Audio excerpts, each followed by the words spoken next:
Paradise people. Welcome back to the podcast from our radio show here at Bobo 89.1 FM. I am Bella Rooney, your host, and today we are chatting with James Whittaker about renewable energy. Big topic. It is. So thanks so much for coming in today, James. Like we spoke ahead, you're super busy, so I really appreciate it. Oh, no problem. Thanks for inviting me.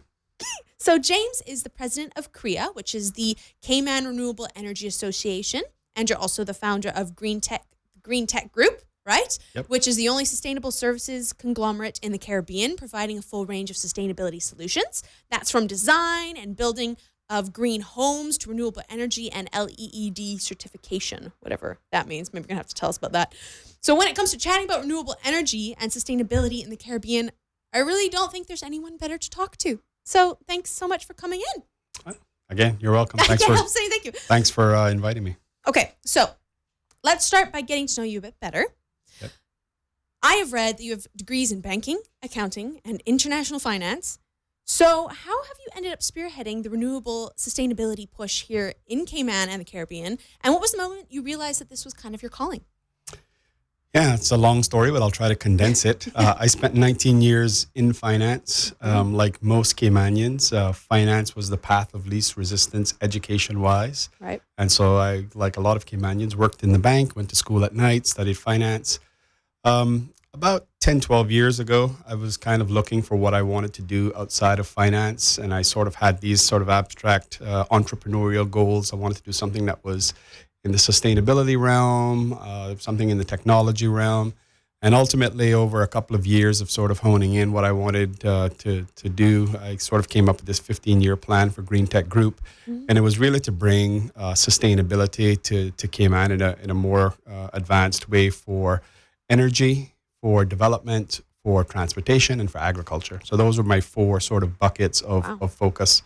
And basically, over the last 10 years, most people know me for energy, but we have done things like LEED certified homes and developments, where LEED is the global green building standard. Okay. So we've probably built for ourselves and customers. We've designed and built probably 30, 35 LEED homes here in the island. These are typically homes that are zero energy. So they use sustainable materials to build themselves, but also they basically have no electricity bills or very, very low electricity bills. So we've been doing that as well. And then recently we've ventured into sustainable farming through another one of our ventures. And we are pushing forward with trying to bring more sustainability to transport here in Cayman as well. Oh, so please. It takes a long time, but those are all the buckets that I tend to focus on. All the buckets. That's a lot of buckets. That's a lot of buckets. And I didn't even know the agricultural part. That's super cool. Yeah, I'm one of the people involved in Primitive Greens. So we're really? Commercializing container farming, doing it in a way that's provides food security to the country. And so we've actually just got back last week from a trip overseas to another island who their government wants us to expand down there as well. And so food security is a big deal for Caribbean islands. For sure. And we're marrying renewable energy with the food to provide 100% of the green leaf produce that the country needs and grown 100% sustainably. And in the event of hurricanes, we can still feed the country. Okay, well, that's a whole other episode that I've already talked to Primitive Greens that we're going to have. Ah, so sure. for sure, can't wait for that. But let's just tackle renewable. It's Sure. such an easy thing to say. But let's start by just starting at the very beginning. So for somebody who might not know, I don't know, maybe there's somebody out there who just doesn't actually know what renewable energy is and what forms we have here in Cayman that we can harness. So in very simple terms, renewable energy are sustainable energy resources from natural resources that can regenerate themselves consistently. So the sun, the wind, the water, the earth, geothermal. So as opposed to how we typically power our world through fossil fuels, we dig up fuels out of the ground, we convert them into energy, and we burn them. That leads to a whole host of carbon-related issues and climate change advancement. Clean renewable sources doesn't negatively impact the environment because it's from the environment. Right. So it's just that, giving back to that, which is the way the earth has actually always done it. And so we just find ways as consumers to harness that, right? So it could be solar panels on your roof at home. It could be a wind turbine. At a large scale, you can have geothermal for energy production. Commercially, you can have geothermal for cooling your AC. So it's just finding ways to use nature in order to have a perpetual energy source. Mm-hmm. And I've heard the word OTEC. Yeah. That's another source that we have here on island? Yeah. So again, there are various water-based forms of energy. Cayman has very, very deep water, second deepest water on the planet. And so OTEC sort of predicates itself on having deep water. OTEC, in very simple terms, is the ability to go down deep in the water where there's variation in temperature change. Okay. And so it uses that temperature change to create a chemical reaction that creates electricity. That's so cool. And I guess that's kind of my next question is, how are these pieces of technology, say like a solar panel or OTEC, like you just mentioned, how are they able, so let's start with the solar panel. How are they able to capture light and then turn that into energy that we can use to boil a pot of water? Yeah. So in simple terms, solar panels have these things called solar cells. Those solar cells catch photons from the sun that crash on our roof every single day. They take those and they convert them into DC power. DC power. What we use in our homes and what's used on the grid is AC power. So there's some power electronics, things called inverters. It takes that DC power from the solar panel, converts it into AC power, and it either goes into our homes or goes onto the grid for everybody to use. Cool. That's so cool. And it's the same, I guess, with wind turbines. Same concept. You're converting an energy source. In this case, you're going to have a turbine and the wind's going to blow and it's going to push that turbine. That turbine's going to spin. That spinning is going to go through a generator that's going to create DC power. An inverter is going to convert that into AC power, and it's either going to put it into your home or into the grid. Cool. So that's so cool. Okay, so that's a pretty, seems like it's a pretty straightforward process. Create energy, stick it into the grid. Yeah, that's a very basic explanation, but that's the gist of it. I'm sure that gets really technical in there. So we have some of that on island. We have some people who have that on their houses. We have some companies who have that maybe powering their offices or things like that currently, right? So but we don't have enough as far as I'm concerned. We don't have enough of it. So what are the benefits of having renewables over the diesel that we use? So obviously, I think from what I understand, our diesel is shipped to us from refineries around the Caribbean and the Gulf of Mexico. So how could using renewables really actually start changing the game here in terms of us powering our own country? Yeah, so there's a lot of ways. One, it's certainly more environmentally beneficial, right? Again, you're not producing all these carbon emissions that you're producing when you burn diesel. It's also healthier. When you're burning diesel and other fossil fuels, diesel gives off something called diesel particulates. It's proven that that's linked to cancer. When we burn those things, we basically spray that over the island. So there's health issues that result from that. Same thing with non-electric cars. Coming out of tailpipe emission, there are carcinogens in there. Right. Another benefit is the price stability. With regards to fossil fuels and things like diesel, this year, the cost of CUC's power from a fuel perspective is twice what it was last year. It's doubled. And so that's simply because there was a war in the Ukraine and the price has gone up. So there's price volatility. So from one year to the next, that affects you as a consumer. It affects your economy. Your cost of energy can be double 1 year to the next, and you can't control it. So the beauty about producing energy where you are, producing your own energy, is that you can control the price and you can control the volatility. Typically, renewables are also much less expensive than fossil fuel energy as well. Now, you need to pair renewable energy once you get a large amount of it with energy storage, right? In order to compete against diesel generation and other forms of thermal energy. But energy storage as a technology is tried and true, and it's here today. And so you can have very, very large amounts of renewables. There's countries that run on 100% renewable energy on a day-to-day basis. But we're probably still going to need some form of diesel generation as backup for, I would say, probably the next decade or two, until the cost of energy storage is so low that it doesn't make any sense to have fossil fuels. But the truth is, Cayman's renewable energy target is 70% renewable energy by 2037. That's quite practically achievable. On an average day in Cayman, the vast majority of our energy could come from renewable sources, even with the technology and the pricing today. Really? Yeah. Dang, that's hopeful as heck. Yeah, we've just got to get some of the regulations and the special interests all aligned so that we have alignment amongst all the stakeholders. We've got to have, obviously, the political bravery to make it happen. But I'm optimistic that at some point here, we're really going to go from being a laggard in Cayman amongst our regional peers to being the leader in renewable energy in quite a short period of time. Yes, I love that. And I think we kind of, as one of the top Caribbean countries, we really should. Yeah, we really should be forefronting this whole thing. Yeah, one of the frustrations I have with Cayman in 12 years of pursuing renewable energy as a country, we've only achieved 3% renewable energy. 12 years. 12 years. So 97% of our energy still comes from diesel. And that's pretty abysmal. You've got other islands that are 30, 40, 50% renewable energy, Wow. and we're sitting here at 3%. And the truth is that, as I said, the reason why I kind of, don't give us any excuses, because Cayman has a lot of advantages that these other islands wish they had, right? Infrastructure, the ability to find financing. Yes, right. We have a lot of advantages that they don't, but, they have more commitment than we have historically. How interesting. Wonder why that is. Maybe it's a public informational issue. I don't know. There's a lot that goes into it, but political will is where it starts. Where it starts, right. So, okay, well, we keep talking about that. But 12 years ago, so that's kind of when we started. When did CREA start? So I want to know about CREA. So that's Cayman's Renewable Energy Association that you're the president of. So how did you guys first start? What was the main objective when you started? And what is the main objective still of your association? So CREA started in 2015. It was myself, Jim Knapp, and a few others.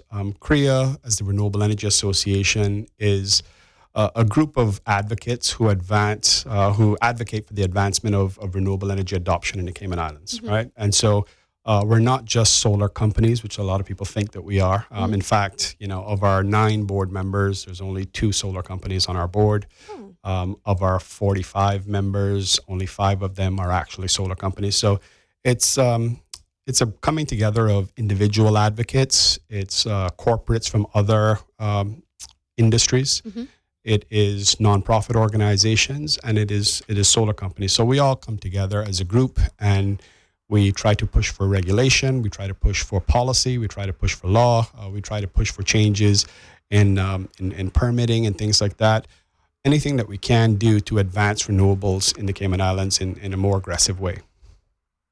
Yeah, that's super important. Yeah, we think so. Oh, I think so too. And I mean, and anybody can join, right? Anybody can join. You don't have to know anything about renewables. You just have to want to be an advocate for Cayman being a more sustainable place. Cool. And I know before I left, so I've joined now, and I can't wait in the new year to kind of get my head more into that, because it's something that is just really one of the big steps that I believe that we need to take as an island towards sustainability, because it's a big, I believe in every single step is a big step. Like even recycling a single piece of plastic, or maybe deciding you're going to carpool. Like I think any little action is big, but I think changing an entire island in terms of becoming self-sufficient that way is one of the biggest things. So I'm super excited to join you.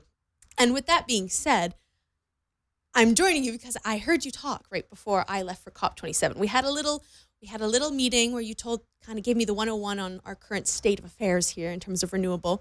And one thing that really shocked me was that as a country, our carbon output is small compared to industrial nations, but we have, I believe, one of the highest per capita, so per person footprints in the world, at maybe estimated number 5, I think last time I checked, around number 5 highest carbon prints in the tons, 15 tons per person. Yep. Yeah, so Cayman, as you mentioned, in aggregate, as an island, when you look at global emissions, we're minuscule in terms of how much we give off in aggregate. But if you look at a per capita basis, our carbon emissions per capita is very, very high. We're about number 5 in the world of worst carbon polluters per capita if you take out industrialized nations, so nations that have oil and cement and large industries. If you leave in industrialized nations, we're still about the 25th worst carbon polluter in the world. So we use a lot of energy per person here in Cayman. And so it goes to the whole point of we need to be more sustainable. We're on the front lines as a low-lying island nation for climate change. And how can you get up on the world stage or in the regional stage and tell people to get their act together when you're the 5th worst carbon polluter in the world per capita? You can't. You have to basically, practice what you preach. And so that's one of the reasons why we really need to move towards sustainability. Because it makes no sense. 3 tiny little islands that are completely soaked in sunshine 24/7. We burn a lot of air conditioning here. Air conditioning. 24/7, 365. Everybody has like 3 cars. That's right. You know, and I mean, I don't want to be hot. Yeah. And it's also really nice to be able to drive wherever I want.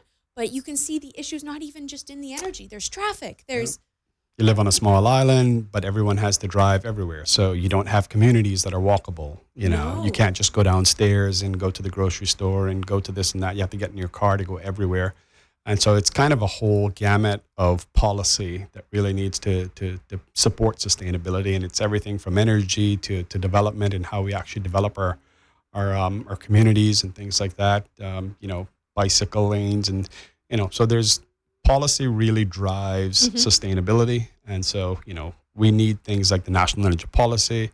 We need things like a Cayman, you know, development policy about how we want to develop our island going forward. And a lot of those things will help to drive down the carbon emissions per capita.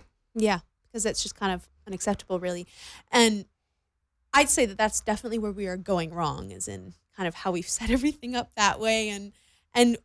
But one thing you also mentioned to me when I first met you was the least cost philosophy. And I was wondering if you could talk to us a little bit about that, because I had never heard about that before. And I don't know whether we're still doing that or if that's something we're moving away from now. But could you just explain what that is in terms of why we're still continuing to use diesel on our island? So, look, the least cost philosophy is something that in the last half decade has really been pushed by the utility and some in the regulator. 10 years ago, we were pursuing renewable energy to try to get renewable energy to the point where it was less than the cost of diesel. So we were pursuing an unsubsidized strategy. We wanted people to not have to pay subsidies to adopt renewable energy. And so that changed with sort of this advocacy for, well, we'll support rooftop solar and we'll support consumer renewable energy if it can be done at least cost. Well, it can't be. Least cost is building big solar farms on thousands of acres of land and doing that at large scale to drive down the cost of energy. Now, 10 panels on a roof could never produce power cheaper than 10,000 panels in a field. Right. But the reality is you live on a very small island. Consumers also have rights and have to be able to protect their family and their homes and be able to produce their own energy for cost savings, but also for life, safety, and security reasons. And so on a small island, you have to have both. You just can't cut down thousands and thousands of acres to build solar farms. There has to be a balance of both.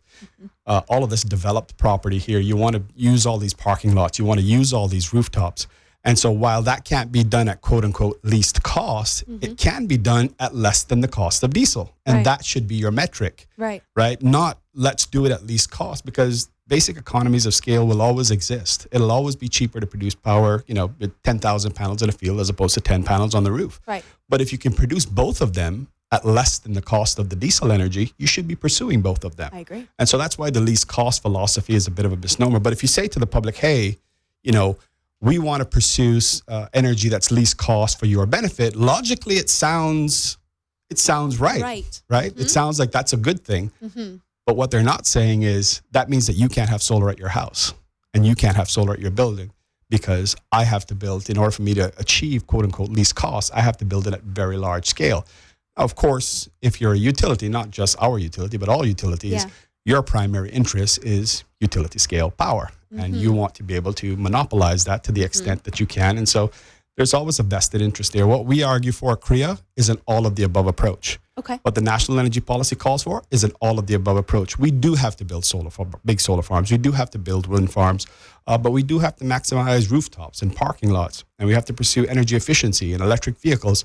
So you have to pursue this as an all of the above approach. But if you go with this least cost philosophy, it always limits that to what you can do. And that's really large scale renewable energy. And so it's a bit of a misnomer, but they use it to their advantage. Yes, they do. That's annoying. But I've never understood it that way before. I'd never had it explained to me in that way before. So I really want to make sure you kind of explain that. And that's really interesting. So like you said, all of the above. So currently we use an integrated resource plan. I'm wondering exactly what that is, because I'm kind of still learning about all of this myself. And I know a lot of people out there might not know. So what exactly is this integrated resource plan that we're using? Is any of it renewable? Yeah. So when I say we are using a renewable integrated resource plan, actually Cayman as a country, Cayman, yeah. we use the National Energy Policy. That's our policy. Okay. The integrated resource plan is CUC's 20-year plan for themselves. Oh, I see. And so what you ideally want is that your country's policy aligns with the utilities plan. And for the most part, it does. Not precisely, but for the most part, it does. So those are sort of the two governing documents of energy in Cayman. The National Energy Policy, which is the People's Plan, Yep. and the Integrated Resource Plan, which is the Utilities Plan. Okay. So these two documents basically are aligned for the most part. And so the utility follows the Integrated Resource Plan. Unfortunately, too many people in the regulator also tend to follow the Integrated Resource Plan as opposed to the National Energy Policy. But our governing document that we should be following is the National Energy Policy. To be fair, the Integrated Resource Plan does have more technical detail, how much of a particular type of energy, what type of energy is included in our energy mix, those sorts of things. Oh, okay. Whereas the National Energy Policy is really about policy and targets and setting goals, right? Okay. So those are sort of Cayman's two governing documents. But integrated resource plans are important because what it does is it shows from a technical standpoint what your power company, what your utility is going to be doing for the next 20 years. And luckily, as I said, for the most part, CUC's plans are all about renewable energy. Yeah. Now, it's my personal opinion. Mm-hmm. They want to own it. They don't want you to own it, but they want to own it. But it is about renewables. So, people will say to me all the time, must dislike CUC because they're not pro renewables. Actually, CUC is very pro renewables. You can see a lot of their PR and marketing right now talks about I went on their website. how pro renewables they are. The key there is that renewable energy is a democratizing technology. We can all have a piece of it. I can have some. You can have some. The guy on the street can have some. Right. And so that's always the fight, so to speak, is, we need to have this balanced where you have consumer renewable energy that's also matched with utility scale renewable energy. And there has to be a better balance there. I agree fully, because you can't just have one person owning all of it when it's literally sunshine that shines on all of us. That's what your regulator is supposed to be there for. At the end of the day, you can't fault a private company for looking out for its best interest. Right. And I'm going to skip forward because you just mentioned OFREG. So that is OFREG, or the Utility Regulation and Competition Office of the Cayman Islands. So they have a new chairman, which is Rudy Ebanks. And I remember when I was away in Egypt, literally just in November, I was having people saying, "Oh, this is exciting. We have a new person, da da da da da." And I personally don't know anything about it. So I just wanted to know if you thought this new chairman is a really positive step forward for Cayman in terms of OFREG, and maybe, like you said, not being more of a maybe middleman between our two governing energy policies. Yeah.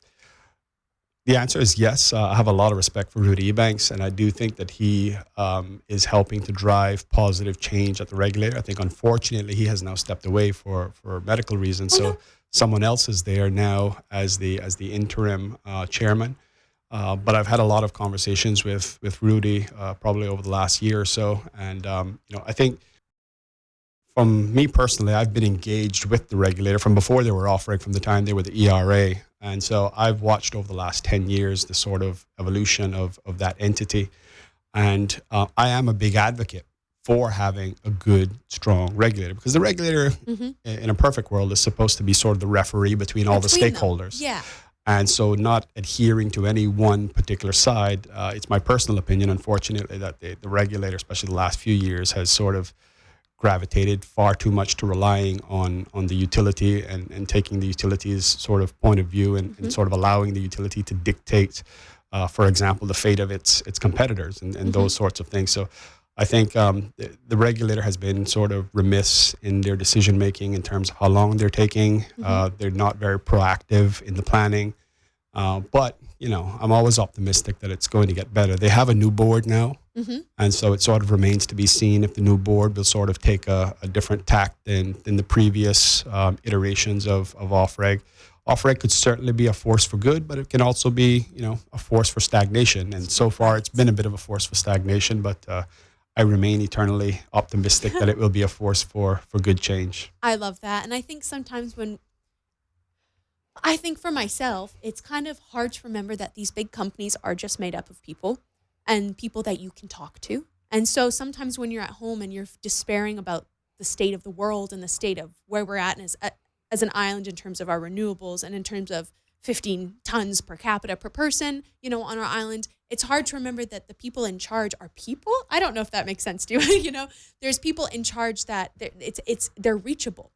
So if you're listening out there and you want, to make a difference, like it's very possible. Like you've had your whole journey so far, and now you're here, and I guess we'll come back to that a bit later about what you would, suggest for somebody starting off. But sometimes when you think a lot about climate change, like I do, and you just lay in bed at night with your eyes wide open and you're like, what are we going to do?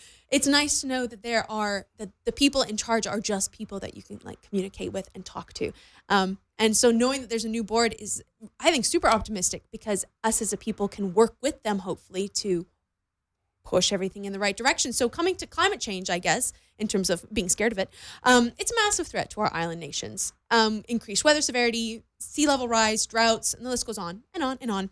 Other islands like Barbados have made renewable energy a right to its citizens, something that I know you have mentioned to me when I last spoke to you.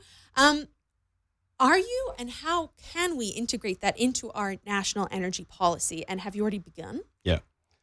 So we're in the midst right now of the 5-year review of the national energy policy. It's supposed to be reviewed every 5 years, and we're right in the middle of doing that now. I'm currently the chairman of the Energy Policy Council for Government. So we are charged with reviewing the national energy policy and overseeing its implementation.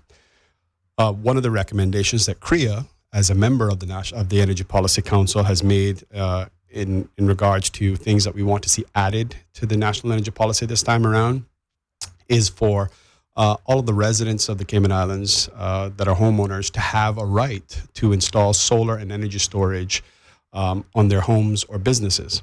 And really what that comes down to is not just about saving money, but also people have a right for life safety and life quality to basically have energy production at their home. So in the event of a hurricane, people like myself who went through Hurricane Ivan and we didn't have, electricity for weeks or months, you want your kids to be able to have electricity. You want the quality of life to be there. I mean, I have clients who have oxygen machines that they need the electricity, they need the energy.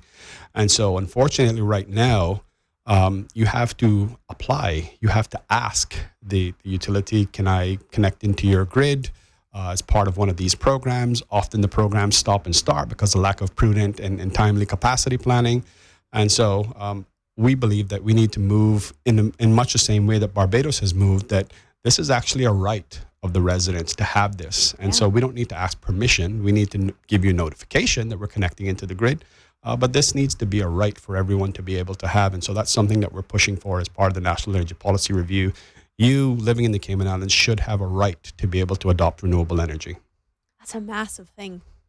It is a massive thing. And there are some people that are going to argue against it because they lose a measure of control. Yeah. But it is a right that we believe that all the residents of the Cayman Islands would support. And we believe the government will support it as well. I agree. And I think for anybody out there listening who agrees, I mean, it's kind of a tricky time right now because, like you said, this is a 5-year review. That's a big review of something that basically runs our entire, that we rely so heavily on. So if you're out there and you're listening, I wanted to ask you a question, which is, for someone who's looking to begin, who agrees with what you're saying and is looking to begin their renewable energy journey here, of course we need a massive shift in policy and we need it to trickle down. But like I said, I do believe in small actions. And so I'm wondering, what advice would you give for someone who maybe wants to start making smaller movements into bigger movements? What would be the first steps? I would advocate the first step is to join CREA. As I said, you don't have to be a renewable energy expert. You don't have to be in the solar field whatsoever. You just have to be someone who wants to see change happen. We tend to provide and disseminate to our members as much information as we can on a regular basis. We have quarterly meetings with our members so they know what's going on in the renewable energy space. What are the advancements? What are the challenges that we're having? As a board, we meet quite regularly, but as membership, we try to meet once a quarter. And, that's a way for you to understand what's going on, to ask questions, to be able to give input. CREA is represented on the Energy Council, which is reviewing the national energy policy. So if you want to have direct input into the national energy policy, our members can give suggestions and recommendations, and we basically take those. We look at what's viable, and we submit them on behalf of the association as changes that we want to see or additions that we want to see to the policy. So you can come in, you can learn, and you can actually have a direct impact if you join CREA. Right now, CREA is sort of the only advocacy group. As I mentioned before, we're not a solar installer association, so this isn't about making solar installers rich. In fact, like I said, most of the members have nothing to do with the solar industry whatsoever. So that would be my recommendation if you want to get involved, is to join CREA. To do that, you just need to go to our website, CaymanRenewableEnergy.com. Or send us an email at info@CaymanRenewableEnergy.com, or just go to our Facebook page, Cayman Renewable Energy Association, or WhatsApp or call me at 916-7246. So there's plenty of ways to get in touch with us. You must get a ton of calls. Yeah, so send Facebook message, get a WhatsApp, or send us an email. Oh, well, that's it. I think that's all. I mean, I have 100 million more questions, but in the sake of time. And it's free. That's the other thing. If you're a member, if you're an individual person, an individual member, as opposed to a corporate entity, it's free for individual members to join. And that's just kind of too easy. Come on. Just get out there and join it. If you feel passionate about it and you want to learn more about it, it's literally sitting out there waiting for you to join. And I love that. I'm super excited to get more involved with you guys next year. So that's about it, guys. I mean, I have like 50 more questions, but these aren't very long podcasts because we don't want to lose people in the middle there to their attention spans. But thank you so much. You are a renewable hero here for sure. Thank you for your passion. Thank you for your accessibility to people and for information. I think we need more of you. And I think we're very, very grateful to have you. Well, thanks a lot. A pleasure to be here. And, Cayman Renewable Energy, although I'm the face of it, it's not just me. There are dozens of other people that are part of the association that help to do the work that we do. And, of course. We'll just keep on pushing. Takes a village. Yep. Brilliant. Well, thank you again to DMS Broadcasting and to Bobo 89.1 and to our silent sponsors and my pal Ryan Kirkaldy from Retrospekt Media for his masterful editing skills and filming. Check out our filmed episodes over on YouTube and follow us on Instagram and Facebook at Protecting Paradise KY. Also, make sure to follow CREA on Twitter at CREA Cayman and on Facebook for updates, and become a freaking member, guys. It's free. Go learn more and be a part of the massive change that is going to happen on this island. So you can't care unless you know, right? So thanks for joining us today. And remember, we're always open to your opinion and your topic suggestions. So don't be shy. Merry Christmas and Happy New Year. And we will see you next week. Toodles!